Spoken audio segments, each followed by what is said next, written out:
Ayan siya. So, eto na. Bubuksan ko na to para makapagtimpla na ako ng matcha. Nila, base dun sa mga napanood ko, the greener the color, the better daw.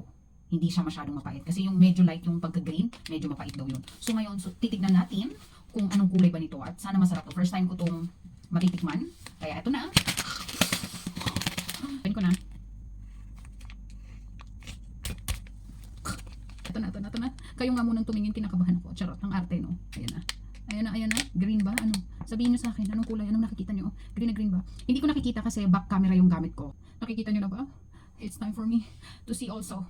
In 3, 2, 1. Hindi siya masyadong green. Kasi may napapanood ako as in super green. Ito, hindi masyadong green. Wala pa naman akong idea about sa mga matcha powder. Kaya kung hindi man ito masarap, edi charge na lang sa experience, hanap na lang ulit ng ibang matcha powder. Ganun lang naman yun eh. Diba? Subok-subok lang. Hanap-hanap lang. Hanggang matagpuan mo yung totoong gusto mo. Charot! O sige na. Halika na. Magtimpla na tayo. Let's go! Kita nyo kung ano yung totoong kulay. Maglalagay lang ako ng konti. Pang sample. Pang sayang lang yun. Oh. Ayan siya. Tama siya. Pero para sa akin hindi siya green na green.